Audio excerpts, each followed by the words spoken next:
Okay. My name is Samantha Fisher, and I am from Elmwood, Wisconsin, Cool. the UFO capital of Wisconsin.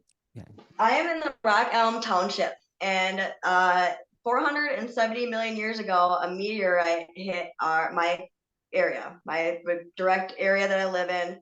I live on a 120-acre farm, and the outskirts of my farm is the south rim of the meteorite impact, which is called the Rock Elm Impact.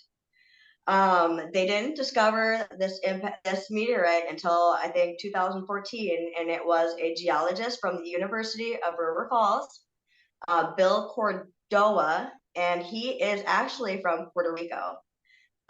He brought his students down to the Nugget Lake County Park, where they discovered the rock formation, and I think it's called, gosh, it was this mineral that they actually didn't even know existed naturally until then, because they only produced it in like in labs or whatever up until the 50s or whatever. They didn't know that up until I think the 50s, they didn't realize that this mineral even was a natural occurrence, and it's called zircon. They were able to tell by the presence of zircon and the rock formation that there was a meteorite impact. Now, this what meteorite impact is probably one of the oldest to date, being probably, I would say, hundreds of million years older than other meteorite impacts. They're thinking that it actually was possibly space dust, uh, meteors from space, but they're thinking that something hit Mars and took off a chunk of Mars, and that this meteorite was actually from like 3.6 billion years ago. But I mean, and like the meteorite was from 3.6 billion years ago, but it hit 470 million years.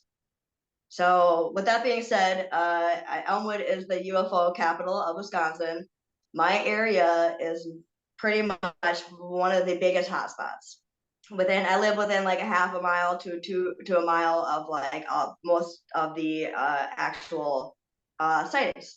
Yeah. No, it's awesome. Like Elmwood's been having sightings since the early 1900s. Um, Mm-hmm. Yep.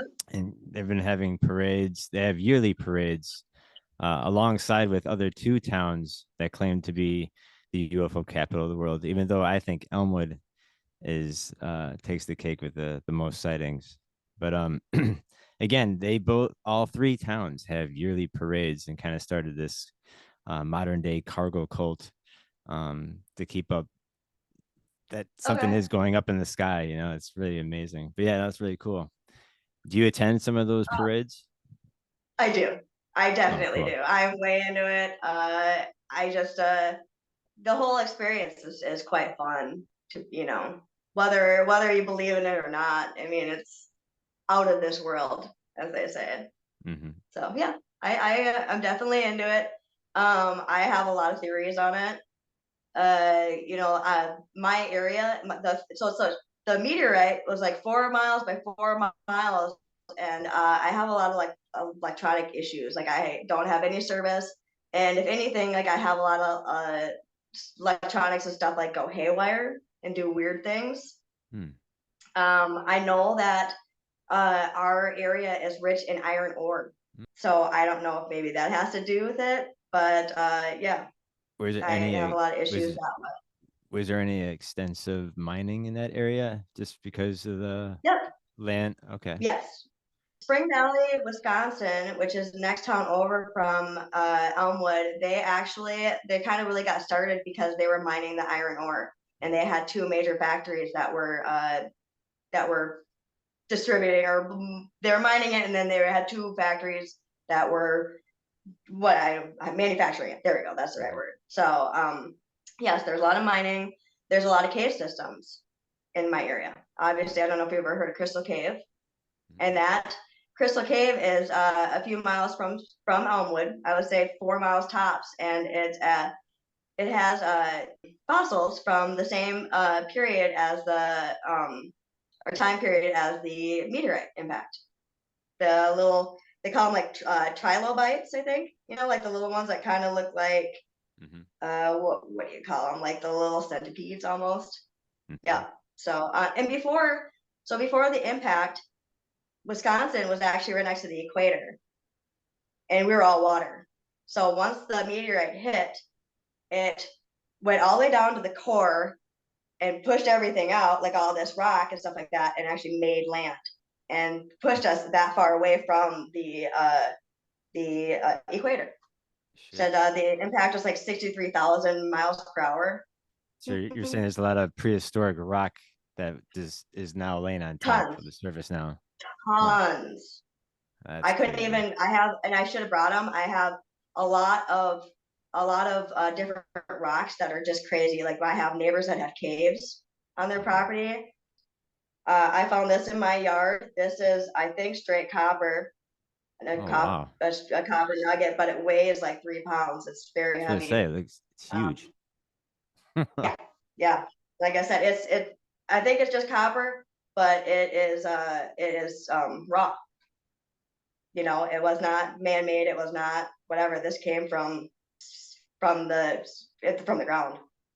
Right. So we have a lot of mining going on because we have gold, we have diamonds, we have whatever that came with the meteorite. So Has there been a lot of Native American activity? I yes, there mean, has. being in that Yes. area, maybe like Indian mounds and So stuff like that. yes, yes, there is actually. There are, and I went. What I did is I went on the DNR webpage, and they have what you call hill shading, and I have four of them on my property. Oh wow. They were. I looked it up. I looked up history of the area. There were Indians all the way back to what was it, like the 1800s when they had the Beaver Wars Hmm. with the French. You know, the Indians and the French Wars. There's a ton, and they said that they used the meteorite for tools and stuff. And I think I have those tools Oh because it wow. was like their only access to iron ore. You know, Dang. before that, before they got this rock, they are made tools out of rock. They used to plant and stuff like that using bones. That's the only thing that like tools they had for digging and stuff like that was bones. So yeah, there's a That's ton of Indian activity in my area. Yeah, they huh. apparently they thought the meteorite was like a gift from the gods. Yeah. Oh, that makes sense. Hmm. Oh It wow. was a very spiritual thing for them. So it was known that they they were in the areas where there were meteorite impacts. That's funny. So There's a guy named Frank Joseph who wrote a book called Wisconsin. I think it's called Atlantis in Wisconsin. He has a theory that there's been ancient civilizations that have been lost through time, obviously, that lived in mhm. Wisconsin. And maybe this meteorite is another part of this too, of just because Yeah, the yep, yep. I minerals have there. read things like that. Oh, Have you go ever ahead. heard of Rock Lake? With the No, 10 giant pyramids on the bottom of Rock Lake. And they were built no, is before it in Wisconsin? the end of the ice age. Yeah. It's right near Lake Mills, Okay, Wisconsin. no, I did not, and I will be looking that up for sure. Yeah, you should take a little Um, gander. Last summer I went to Baraboo and saw the Man Mound. Oh, cool. I don't know, like the effigy. Yeah, I go there actually a few times. I like to go there in the summertime. That place is gnarly because It is. It's really that weird. place they're definitely enticing the gods to come back, just kind of like the Nazca lines for being how huge it Yep, was. yep, I And agree. there were four other creations of the man mound, but they got destroyed when they were building roads and building towns and stuff like that. Well, right, they built that road right through his legs. Right. So they had to paint that over. Yeah, there's just so much ancient stuff here that just people don't even know. And then even if you've ever been to Astaland, Wisconsin, Nope, I haven't. that place you need to check out. That's where they have megalithic land pyramids, step pyramids. That they even think Okay. that the Aztec came from South America, and set Yep, up yep. shop in Wisconsin. Yeah, so it's this mysterious little. Yeah, you should definitely check that out. Let's talk more about this about this meteorite. Is there any other things like plants, trees, other things that So maybe grow faster, slower that's around the it. Very area? interesting. So first of all, they think that there obviously we were all water when this meteorite hit. So their theory is that there was actually, they call it red algae in the rock that pretty much made the well, first of all, they think that the trilobites or whatever, those fossils might have come from the rock, but they know that the red algae came off of the rock, and the red algae made it to land and made forestation. That's where you get all of forestation. That's one of the main theories of how we got all of our native plant species on this planet. And Wisconsin alone grows numerous things. They're like number one in cranberry and growing cranberries, ginseng. They produce 80% of the ginseng on this planet, as far as I know, and they export it to China. Hemp, everything grows Hemp. really well here. Everything does. Say hemp does too. Yeah. Everything grows really well in Wisconsin. And it's weird to have so many different things grow so well in one state. It's just, yeah. And I do believe that it has everything to do with being kind of, I feel like, the hub of the creation of forestation. Panspermia. So I have 6 farms, and each farm is within, I don't know, a couple miles of each other. So the furthest one being about 6 miles out from the meteorite impact. I can tell you my crops grow great. They grow. Really? They're amazing. The only thing is that the water, because I don't know if you've ever heard of karst features. Mm-mm. So underneath us, we have what is called the Midwest Paleozoic Carbonate Aquifer. And this is the karst features are also the reason for the cave. We have cave systems running all underneath us. There's caves underneath my farms or whatever, but like these systems are like pretty much all these little tunnels of rock and stuff like that, and they hold water. So they don't actually really know where our water is coming from. If you got your water table, yes, and whatever, but like these little tunnels, they're creeks, they're springs, they're water that comes out of the ground, which several miles down the road from me, we have artesian wells, several artesian wells, which are natural, that they do, they call them the ice sculptures. I don't know if you've ever seen them, but they're absolutely stunning. But they make them into ice sculptures, and it's a big thing. There was on Care 11 last week. A lot of really crazy, like I live way out in the country, but there's so many things going on around me within a 4 to 5 mile radius because of all of this. Crystal Cave, Nugget Lake, because Plum Creek is because of the karst features. They technically built Nugget Lake in 1972, which was crazy because that was one of the first, or that was one of the year that one of the UFO sightings, alien sightings. Wilson Hobbs in 1972 saw aliens or a UFO or something like that, and it was literally right next to Nugget Lake, and that was the year that they dammed up and they made the dam and made the lake. That's crazy. I know that old man that the guy you just mentioned. I saw an interview with him. And then there's another story too that the sheriff in town saw a UFO really up close enough where he got zapped with a blue light and then actually died a year later. I don't know if it was because of this light or whatever happened to him. But again, he swore to God that he saw what he saw and he got hit with that light. And yeah, ever since then, it like Yeah, grew even more with the. and I heard that story. I guess I never heard anything about the blue light, but I did. I think when we were discussing earlier about how I have a lot of like electrical phenomenons going on, issues, whatever you might call them. Well, like I was having it one year, when I was a teenager, I went to go turn on lights in my living room, and everything, and they were regular fluorescent lights, yellow, whatever and everything flashed blue and then just busted, and never ever had an incident before that like that, never had an incident after that. But it didn't die, obviously. So I mean, this is probably like 15 years ago. But yeah, we do have a lot of uh, really weird electromagnetic issues. I think that, uh, again, I think that the UFO has, or the UFO, the meteorite has a lot to do with that because Mhm. of the rock that or whatever. And the funny thing was about the police or the police officer is that he actually witnessed this whole thing at the rock quarry. Hmm. Yeah. There's several rock quarries in my area, and that's where he witnessed this UFO. And a lot of time it's like rock quarries.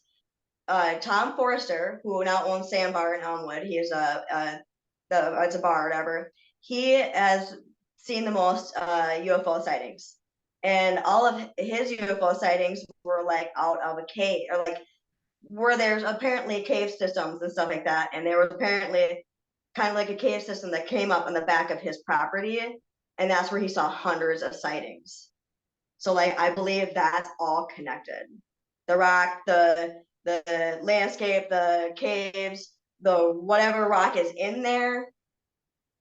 I think that they're here trying to figure that out too, maybe, or just explore it. And I was wondering if there was a weird magnetic pull there. You know, if you like yeah, went there with a I've compass, I've your compass would go gnarly. yes, I would think so, but it doesn't. But there is a place in Wisconsin, I think, that does that. Hmm. Or this like the where you're on like a different hemisphere or something like two different hemispheres or something like that. Hmm. But no, I don't have any issues with that. But I did tell you that me and Jack, we went into my woods last summer with a metal detector, and there's Hmm. apparently there's apparently a spring that runs right through my woods, right where we metal detected, and we hit like the top of the ravine, and the whole area just went nuts. We Wow. couldn't there, and he said that he had never had that happen before on his metal detector. So we didn't know if it was a fluke or what the deal was, but it didn't do it throughout the whole woods. And we did prove that the metal detector worked because there was a, like, I would say, ancient horseshoe in there that we found. Yeah, we found a horseshoe with the metal detector from like the early 1900s. So we know that Wow. the metal detector worked, but it went just nuts in one area, and that's where apparently the spring comes out of. So I don't Huh. know. Like I said, we're gonna do further investigation on it for sure, but we have to wait until this Wisconsin winter goes away. That's very, very interesting though. Wow. That's another thing I didn't never heard about this meteorite. Like, I'm kind of pissed that our history books or people in school aren't telling us half the history So you about want to know? Wisconsin. They discovered it in 2014, and unfortunately, so it's like a 4 mile radius. And there's a video on YouTube, just like a 2 3 minute video of the geologist actually going through it. But it's like a 4 mile by 4 mile. And how I'm gonna explain how it's for like the formation is like a bunt or like yeah, like a bunt pan, that you make your like bunt cake that or your angel food cake. Hmm. So it goes like this, and then the middle part is the highest elevation. Oh, that's crazy. And most of it is like what like a deer reserve, like it's like DNR, I think, land or something like that. And then all the rest of it is private land from that farmers own.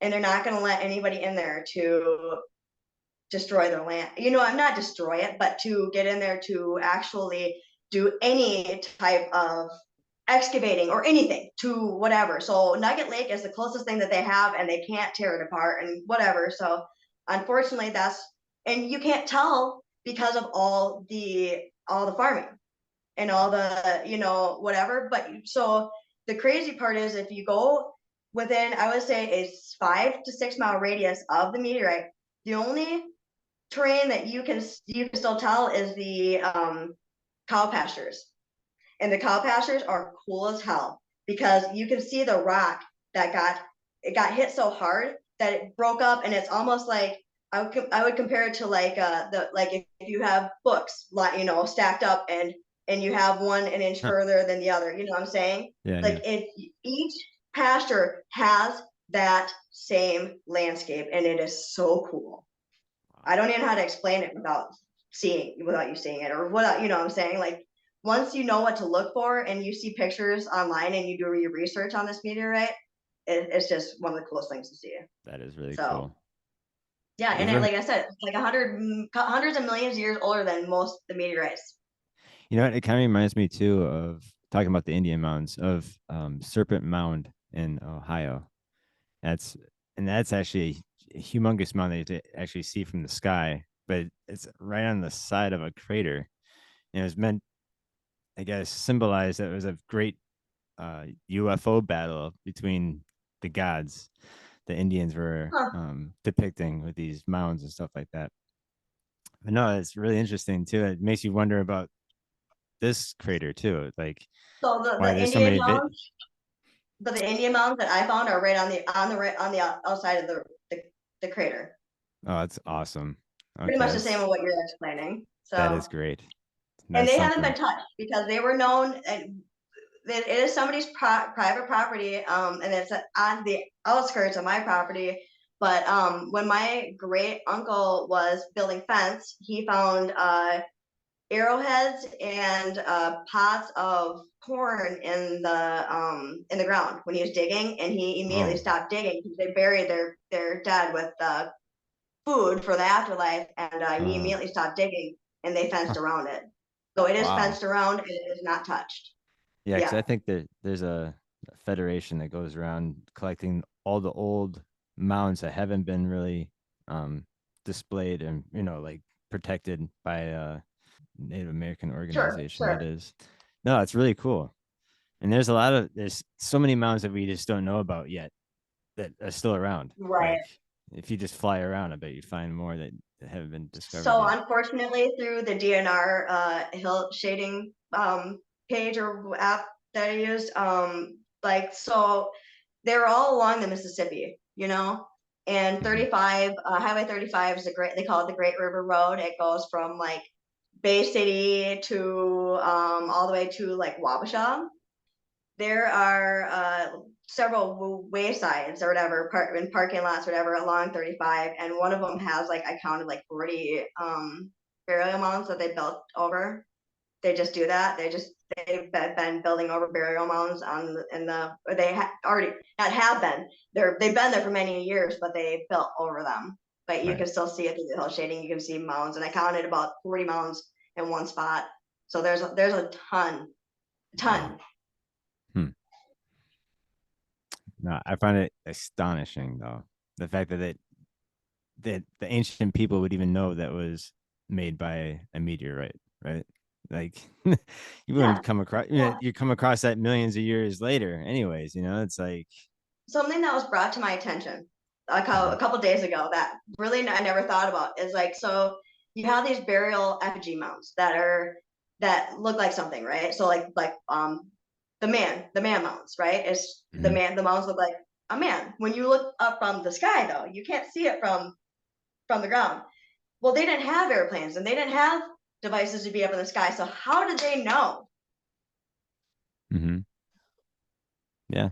No, they were That was like what gets me. I was like, how did they know? Like, how? Because they didn't have any way to get me up in the sky and whatever. Like, that's a question that like I said, I just got confronted with a couple days ago, and I was like, how did they know? So again, your whole Indian and alien thing, kind of.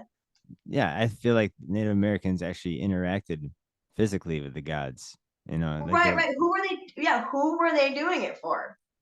Not themselves. Yeah, exactly. No, they were trying, and again, to make it to be only seen from the sky was, Yeah, in my opinion, is like to entice the extraterrestrials to come back. You know what I'm saying? Because yeah. it's I such an believe it. impact. You know what I'm saying? And then there's another. I forgot where this park is in Wisconsin. It's an hour and 45 minutes northeast from Madison. There's a park where I went to. That's a Indian Mom Park, but it had this one brochure that like a little flyer that tells a little bit of the history. And it says like these were meant to be seen from the sky, and they're not animal shapes. They're very like they almost look like Interesting. UFOs. Some of them are like cigar shaped. Some of People. them are like this like shaped like a pear. Some like are shaped like elongated. Like they say it's like a turtle or a lizard, but they can only guess what these mounds were supposed to be. But in Right. my eyes, they're like these were meant. They're ships. There's like the UFOs. There's like the plane. They have the circle ones like this. The and again that in the flyer it says like Yeah, these were meant to be seen from the sky. So like your imagination can take it wherever you want when you Sure. think about that. So it's like, yeah, of course. And humans are just I believe that extraterrestrials came here in the remote past, and the fact that started the ancient cargo cults with humans Okay. interacting with them, and then the fact that when they left, I don't know if you know what cargo cults are. I I can don't. explain that. No. I can explain that really quick. Okay. So during World War II, we were fighting in the Pacific Islands and fighting the Hmm. Japanese, and some of those Hmm. islands Yep. were inhabited with indigenous people, and they never Hmm. seen airplanes before. And so we started building bases on these islands with indigenous. They were hiding in the bush, watching from a distance, thinking that we're somewhat gods with these planes that they Hmm. never saw before. And until we left, these Aborigines started making runways out of the jungle and making bamboo fetishes of life-size airplanes and making bamboo rifles, writing US on their chests and waiting and looking for the sky to entice Okay. the airplanes to land on their airline. Oh, okay. So it's just this phenomenon happens all around the world with all different cultures that this the higher technology meets a lower technology and just gets like a godlike status. Yeah. So you can see this in ancient cultures too, like with their gods, like the man mound. That mother Hmm. that thing came down and interacted with the people enough where these people worship this guy and they even call it like a powerful god. Yeah. So again, the story continues, even with like the fact that Elmwood has yearly parades of UFO parades. Is again the modern day cargo cult. It's just Sure. this Sure. weird So pattern that we have. I tracked the Indians back to the Paleo Indians, like 12,000 to 10,000 BC, that were in our area. So Mhm. that's kind of the early, like I said, the earliest that they even go, as far as I know. Um, but this is just my theory, like I Mhm. said, and I have done extensive research on this. I feel like the meteorite hit and created life on Earth, and that whether it be an accident or not, that life has a connection to the Martians. Because I do Yeah. believe that that rock that hit us was from Mars. It had the zircon and whatever. And I know that's like a mineral that they didn't know that it naturally occurred or whatever. But it's this mineral when and when it hits it, and it has an impact like a volcanic impact or a meteorite impact or whatever. But there, it's not like the other part of the mineral is not from this earth. Rhyodite, yeah, is not from Earth. It was created from the heat of the impact. There we go. Okay. Yes. Okay. So yeah, and I some of the stuff that I have found in the ground and whatever, and like that has nothing to do with my theory, but it's just some things just add up, I guess. Hmm. But like I said, that's when you're living a world where everybody's Christian and believes in God, and I do too. Hmm. You can't say that because that pretty much says that like our evolution or our create like God's not our creator, you know. Hmm. But I do believe that maybe they, like I said, that rock was from Mars, and we have aliens coming back to be like, okay, like how is our evolution going on Earth or whatever, you know?